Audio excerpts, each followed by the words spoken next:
प्रिय विद्यार्थियों, आप सबका अपनी कोचिंग में फिर से स्वागत है। आज हम प्रश्नमाला 3.2 का क्वेश्चन नंबर जो 1 है वो हम करेंगे। चलो हम बात करते हैं और क्वेश्चन की तरफ बढ़ते हैं। देखो, निम्न समस्याओं में रैखिक समीकरण के युग्म बनाइए और उनके ग्राफीय विधि से हल ज्ञात कीजिए। हमें यहाँ पर समस्या के रूप में कथन दिया हुआ है, उसका हम पहले रैखिक समीकरण युग्म बनाएंगे और फिर उनसे हम ग्राफ खींच के उनका हल निकाल लेंगे। देखो, पहली समस्या, क्वेश्चन नंबर पहले का पहला पार्ट। कक्षा 10 के 10 विद्यार्थियों ने एक गणित की पहली प्रतियोगिता में भाग लिया। यदि लड़कियों की संख्या लड़कों से 4 अधिक हो तो प्रतियोगिता में भाग लिए लड़कों और लड़कियों की संख्या में ज्ञात करनी है। चलो सॉल्यूशन की ओर बढ़ते हैं। तो यहाँ हमें पता नहीं है कि लड़कियों की संख्या कितनी है और लड़कों की संख्या कितनी है, तो हमें यहाँ पर चर के रूप में मानना पड़ेगा। चर जो हमें ज्ञात ना हो हम मान लेते हैं। चलो, माना लड़कों की संख्या है x और लड़कियों की मान लेते हैं y। अब हम प्रश्न के अनुसार देखते हैं, दो स्थितियां बनती है। एक तो हमें बोला है कि कक्षा 10 के 10 विद्यार्थियों ने, तो हमें पता है कि विद्यार्थी लड़के और लड़कियां दोनों मिलकर 10 है, तो हम इसको इस प्रकार से लिख दिया x प्लस y, दोनों का योग कितना है 10 है। तो ये हमारी समीकरण नंबर 1 बन चुकी है जो रखी गए। और आगे देखो, यहाँ पर देखो दूसरी स्थिति में यदि, यहाँ देखो शर्त दे देना, यदि लड़कियों की संख्या लड़कों से 4 अधिक हो। यहाँ देखो, पढ़ने में गलती मत कर देना, थोड़ी सी मिस्टेक हुई तो ग्राफ बुक चूक हो जाएगा आपका ना, खराब हो सकता है फिर। तो हम यहाँ पर ध्यान से पढ़ेंगे कि लड़कियों की संख्या लड़कों से 4 अधिक हो। यहाँ देखो फिर से पढ़ लो, तो देखो लड़कियों की संख्या लड़कों से 4 अधिक हो, तो यहाँ पर लड़कियों की संख्या कितनी y है, तो ये कब होगी बराबर, जब लड़के 4 अधिक होंगे। तो यहाँ पर इसको हम समीकरण रूप में ऐसे लिख लेते हैं। चलो, ये y इधर ट्रांसफर कर दो और 4 को उधर भेज दो।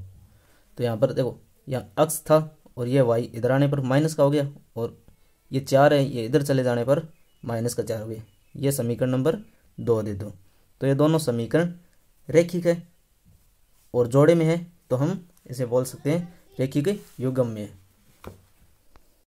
अब हम इन दोनों समीकरणों का ग्राफीय निरूपण करेंगे और हल प्राप्त करेंगे। समीकरण 1 थी x प्लस वाई बराबर 10, तो y चर को इधर ले लो, माइनस का हो गया, y की वैल्यू पुट करते रहिए और x की हमें प्राप्त होती जाएगी। पहले 5 रख दिया, तो 10 माइनस 5, यहाँ हमें सुविधा अनुसार रख लेना, यह नहीं है कि मैंने 5 मान लिया तो 5 ही। आप अपनी सुविधा से रख सकते हैं, जो भी मान रखना है रख लीजिएगा। तो यहाँ पर रखा, तो यहाँ पर x बराबर 5 आ गया, y बराबर 6 रख लेते हैं। 6 रखने पर यहाँ पर वैल्यू आई 4, 10 माइनस 6 4, तो ये दो वैल्यू पुट की और 2 हमें प्राप्त होगी। तो ग्राफ खींचना है, ग्राफ तो 2 वैल्यू से आ जाएगा x और y। तो ये सारणी बना दी। फिर हम बात करते हैं समीकरण नंबर 2 से। समीकरण 1 होगी, अब 2 से। समीकरण 2 से देखो, x माइनस वाई बराबर -4, यह समीकरण नंबर 2 थी। एक चर को हमें इधर ले लेना, तो यहाँ पर y को इधर ई पक्ष में ले लिया। फिर हम y की वैल्यू पुट करते जाएंगे और x की वैल्यू हमें प्राप्त होती जाएगी। देखो, y की वैल्यू 5 रखने पर x की वैल्यू आ जाएगी। देखो, हम 5 इसलिए रखें ताकि हमें छोटी वैल्यू प्राप्त हो जाए और ग्राफ हमें अधिक पैमाने का नहीं लेना पड़े। तो यहाँ पर x की वैल्यू 1 आ गई, y की वैल्यू 4 ले लेते हैं, तो 4 लेने पर हमें प्राप्त होगा x की वैल्यू 0। यहाँ से देख लो, ठीक है, ये हमें सारणी 2 प्राप्त होगी। अब हम दोनों समीकरणों से ग्राफ खींच देते हैं। पहले समीकरण नंबर 1, x 5 है तो y 5 चलना है, x 5 है तो y 5 चले। यहाँ पर x 4 है तो y चलना है 6, x 4 है तो y चलना है यहाँ पर 6। अब हम स्केल की सहायता से मिला देंगे, मैं तो जुगाड़ी कर रहा हूँ और मिला देंगे। ये देखो सीधा है।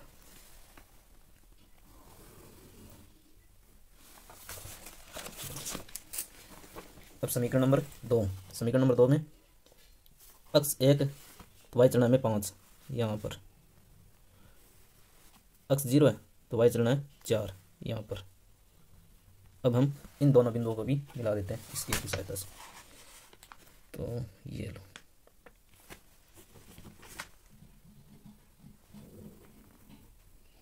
इन रेखाओं पर आप समीकरण लिख सकते हैं। देखो यहाँ पर प्रतिच्छेद कर रही है, दोनों रेखाएं इस बिंदु पर प्रतिच्छेद कर रही हैं। तो प्रतिच्छेद बिंदु क्या होता है, समीकरणों का हल होता है। यहाँ से देखो अक्स 3 और वाई है 7, तो हम कह सकते हैं, अब देखो क्या मान रखा था वो देख लीजिए। लड़कों की संख्या अक्स मानी थी, तो लड़कों की संख्या हो जाएगी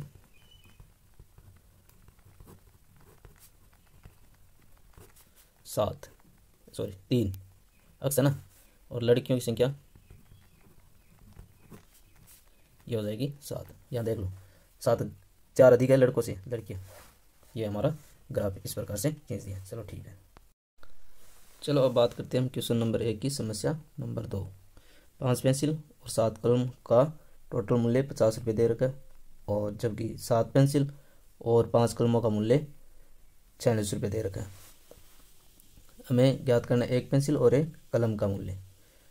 तो हमें पता नहीं है कि एक पेंसिल का मूल्य कितना है और एक कलम का मूल्य कितना है, तो हम 2 चर मान लेते हैं, अक्स और वाई। पेंसिल का मूल्य मान लेते हैं अक्स और कलम का मूल्य मान लेते हैं वाई। अब हम प्रश्न के अनुसार दोनों स्थितियों को देखो कैसे समीकरण रूप देते हैं। 5 पेंसिल, एक पेंसिल का अक्स रुपये तो 5 पेंसिल का 5 अक्स। एक कलम का मूल्य वाई रुपये है, यहाँ पर 1 लिखते हैं,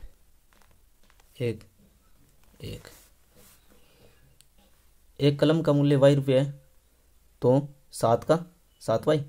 इन दोनों को मिला करके ये बजट बनता है 50 रुपये। ठीक है, इसी प्रकार दूसरी स्थिति में 7 पेंसिल का मूल्य कितना हो जाएगा 7 अक्स, और 5 कलम का मूल्य 5 वाई। इन दोनों का जोड़ कितना है टोटल 46 रुपये। चलो आगे बढ़ते हैं। ये दोनों रैखिक समीकरण युग्म बन चुकी है। समीकरण दोनों क्या है, रैखिक है, और 2 है तो ये जोड़े में युग्म। अब हम ग्राफीय विधि से हल कर देते हैं। देखो समीकरण 1 से, समीकरण 1 थी 5 अक्स प्लस 7 वाई बराबर 50। तो इसको हम एक चर को दूसरे पक्ष में भेज दो, दोनों चर को अलग अलग पक्ष में रखना है। ठीक है, और जिसको हम प्राप्त करना है उसको एक साइड में अकेला ही, उसके साथ में अचर भी गुणा में ना हो। गुणा में होगा तो फिर हमें ये संक्रिया इधर करवा के फिर भाग देना पड़ेगा। ये इससे अच्छा है यहाँ पर पहले से हम सेट कर लेते हैं, और अब हम वैल्यू रखते जाएंगे। अब हम यहाँ से सोच लेंगे कि यहाँ पर y की वैल्यू ऐसी रखनी है जो यहाँ पर गुणा होने के बाद घट जाए 50 में से। तो 50 में से घटने या जुड़ने के बाद ऐसी संख्या बचनी चाहिए जो 5 से विभाज्य हो। 5 से विभाज्य का आपको रूल पता होगा कि उस संख्या में 5 का भाग पूरा पूरा जाता है जिसका इकाई अंक 0 या फिर 5 हो। तो यहाँ पर ऐसी संख्या आपको सोचनी है। ठीक है, पहले तो मैं यही सोच लेता हूँ कि अगर y का मान 0 रख देता हूँ, 0 रख दूँ तो ये पद क्या हो जाएगा, 0 हो जाएगा। तो बचेगा क्या 50, 50 में 5 का भाग जाता है पूरा पूरा। तो यहाँ पर देखो 0 रख लिए और 50 में 5 का भाग जाने पर x की वैल्यू आ गई 10। ठीक है, अब हम आगे देखो 0 के बाद में 1 नहीं रख सकते, क्यों, 7 गुणा 1 7 एकम 7, 50 माइनस 7 कितना हो गया 43, 43 में 5 का भाग जाता नहीं। ऐसे हम आगे सोचते हैं तो फिर हमें 5 मिलता है, 5 मतलब 7 पंजो 35। यहाँ पर देखो 7 पंजो 35। हमें पता है कि 0 में से इकाई अंक अगर 5 घटता है तो 5 ही बचता है, इसका मतलब हम सही दिशा में जा रहे हैं। तो यहाँ पर 50 में से ये 35 घट जाएंगे तो कितने बचेंगे 15, इकाई अंक 5 है ना, तो यहाँ पर 5 का भाग चला जाएगा। तो यहाँ पर x की वैल्यू 5 3 15 कट गया, तो यहाँ पर x की वैल्यू होगी 3। तो हम सारणी बना लेते हैं एक, यहाँ पर x और y, यहाँ पर y 0 रखा तो x की वैल्यू 10, 5 रखा तो 3। अब हम इसी प्रकार समीकरण 2 को, समीकरण 2 थी 7x प्लस 5y बराबर 46। तो हम इसी प्रकार से, जैसे यहाँ पर एक चर रखा था, इसी प्रकार से इधर भी एक चर को ऐसे रख लेते हैं। देखो अगर हम 7 रख लेते हैं, 7x रख लेते हैं, तो यहाँ पर 5y को भेजना पड़ेगा। 5y को भेज दिया तो यहाँ पर 7 का देखना आपको थोड़ा मुश्किल लगेगा शायद। तो हम तो जितना सरल हो सके उतना हम सरल लेने की कोशिश करेंगे। तो 5y वाला मेरे हिसाब से सही रहेगा इधर से, और 7x है इसको इधर भेज देते हैं। तो यहाँ पर 5 गुणा में था, ये इधर भाग में चला जाएगा। फिर तो हम यहाँ पर वैसे ही सोचना है कि 5 का भाग भी चला जाए। फिर तो यहाँ पर x की वैल्यू हमने 7 रखी, सॉरी 3 रखी, 7 ही 21 होता है। अब 21 मुझे ये 21 है ना, 21 का जो इकाई अंक है वो बता रहा है कि 6 में से 1 घट जाएगा तो इकाई अंक 5 ही बचेगा। तो 5 ही बचेगा इकाई अंक, तो 5 का भाग भी चला जाएगा। तो देखो x की वैल्यू हम 3 रख देते हैं, तो 46 माइनस 7 3 21/5। यहाँ पर x की वैल्यू हम 3 रख दिए। देखो यहाँ पर वो फर्क नहीं पड़ेगा कि x की रख रहे हैं या फिर y की। तो यहाँ पर हमें ये चर है वो x लिया है, तो इधर साइड में दूसरे पक्ष में तो x की वैल्यू हम रखते जाएंगे और y की प्राप्त करते जाएंगे। चलो फिर हम यहाँ पर सरल करते हैं। सरल करने पर हमें 5 प्राप्त हुआ है। x की वैल्यू अब -2 रख देते हैं। अब -2 क्यों? क्योंकि यहाँ पर देखो 7 दूनी 14 होता है, 14 का इकाई अंक 4 और ये 6 दिख रहा है आपको, 14 होता है ना, 14 इकाई अंक 4, तो 4 6 10 0 हो रहा है इकाई अंक। तो यहाँ पर जोड़ने के लिए है, तो यहाँ पर चिन्ह पहले से माइनस दे रखा है, तो हमें गुणा में इसको अगर माइनस की संख्या से गुणा करा दिए तो प्लस का हो जाएगा। देखो यहाँ से, तो यहाँ पर देखो y बराबर 46 माइनस 7 गुणा माइनस का 2, तो 7 दूनी 14, अभी क्या हो जाएगा प्लस का हो जाएगा। अब देखो इकाई अंक मुझे तो सिर्फ ये इकाई अंक दिख रहा था इसलिए 0 हो गया, 60 है ना, 0 ये इकाई अंक और 6 साथ में ये जुड़ गए, 60 में भाग जाता है 5 का पूरा और चला जाता है, तो 12 बार चला गया, तो y की वैल्यू आ गई 12। तो हम सारणी 2 बना लेते हैं। तो यहाँ पर देखो x की वैल्यू पुट की 3, तो 5 प्राप्त हुई, -2 रखे तो प्लस का 12। अब हम दोनों सारणियों से इन दोनों रैखिक समीकरणों का ग्राफीय निरूपण करेंगे और यह हम हल भी प्राप्त कर लेंगे। यहाँ देखो 2 समीकरण। अब हमें यहाँ पुट करते जाओ भाई, रखते जाओ, बिंदु बनाते जाओ। निर्देशांक x 10 है तो y चलना है 0, x है 10 तो y चलना है 0, तो चलना ही नहीं है यहीं पर 0, y 0 है।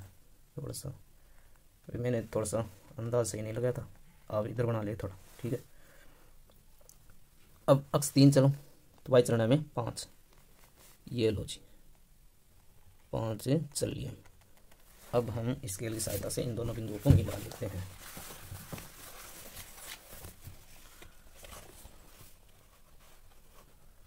ये लो जी,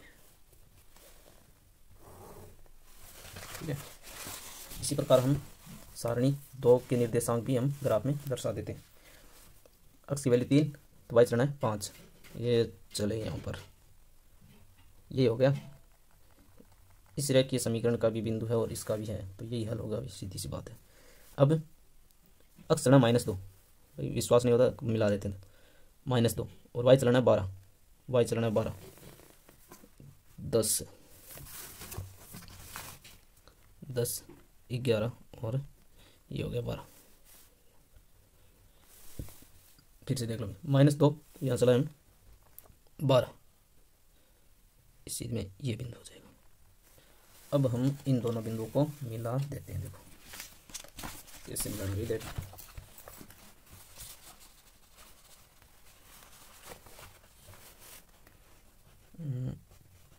सही है, मिला देते हैं।